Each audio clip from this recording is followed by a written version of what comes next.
बिस्मिल्लाहिर्रहमानिर्रहीम। Adobe premiere की class number 6 के साथ मैं अमीनुल हसनात आप लोगों की खिदमत में हाजिर हूँ। आज की क्लास में हम दो टूल से मुतालिक बात करेंगे। एक है रिपेल एडिट टूल और दूसरा है रोलिंग एडिट टूल। दोस्तों, इन दोनों टूल्स को समझने के लिए मैं ये क्लिप्स टाइमलाइन के ऊपर लेकर आता हूँ।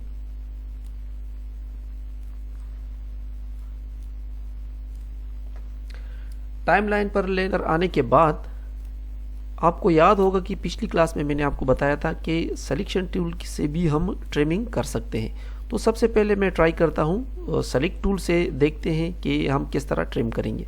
सिंपली हम यहाँ से क्लिप को पकड़ के ड्रैग करेंगे जहाँ तक हमने इसको ट्रिम करना हुआ।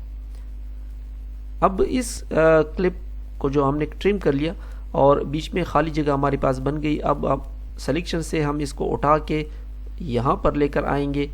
तो इस प्रॉब्लम से बचने के लिए वन क्लिक पर ये चीज़ करने के लिए हमारे पास ये टूल्स मौजूद है कि जिसमें आपको दोबारा सिलेक्शन और फिर ड्रैग करके वहाँ तक ले आने की ज़रूरत नहीं पड़ेगी, बल्कि एक ही क्लिक से आपका काम सारा हो जाएगा।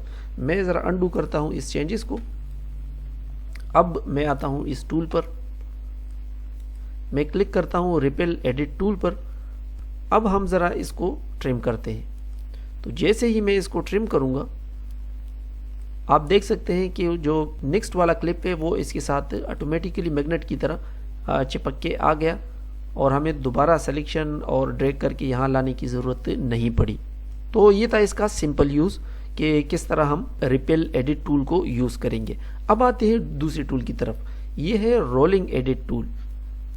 मैं अंडू कर देता हूँ इन चेंजेस को। पहले मैं इस क्लिप को यहाँ पर टाइमलाइन पर लेकर आता हूँ।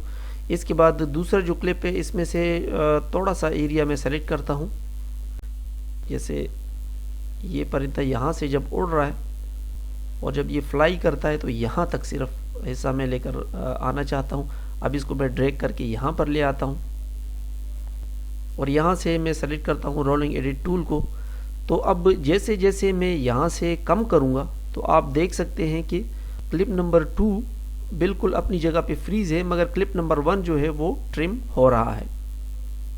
फॉर एग्जांपल मैं इसको यहीं पर रहने देता हूं और सिर्फ हम यहां तक चाहते हैं कि ये ट्रिम हो जाए।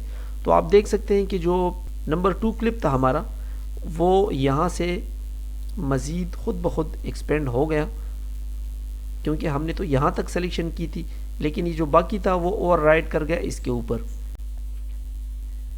अब अगर फॉर एग्जांपल मैं इस पर क्लिक करके इस साइड पर लेकर जाता हूं तो आप देख सकते हैं कि ये वाला जो पहला वाला क्लिप है ये एक्सटेंड हो रहा है, जबकि वो ट्रिम हो रहा है जो क्लिप नंबर 2 है।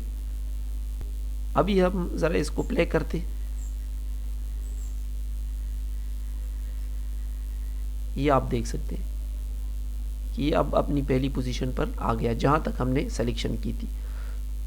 तो इस तरह रोलिंग के थ्रू हम दोनों क्लिप्स में से किसी को भी ट्रिम कर सकते हैं, लेफ्ट या राइट साइड पर। अगर लेफ्ट साइड पर लेकर जाएंगे तो वो कम होगा पहला जो क्लिप है, जबकि दूसरा वाला एक्सटेंड होगा। और अगर हम राइट साइड पर लेकर जाएंगे तो क्लिप नंबर 2 जो है वो ट्रिम होगा और क्लिप नंबर 1 जो है एक्सटेंड होगा। इसको दोस्तों आप प्रैक्टिस कर लीजिएगा तो आपको बहुत आसानी के साथ समझ में आ जाएगा। फिर भी अगर कोई चीज़ समझ में ना आई हो तो वो आप कमेंट सेक्शन में मुझसे पूछ सकते हैं। मिलते हैं अगले ट्यूटोरियल में, तब तक के लिए इजाज़त दीजिएगा। अल्लाह हाफिज़।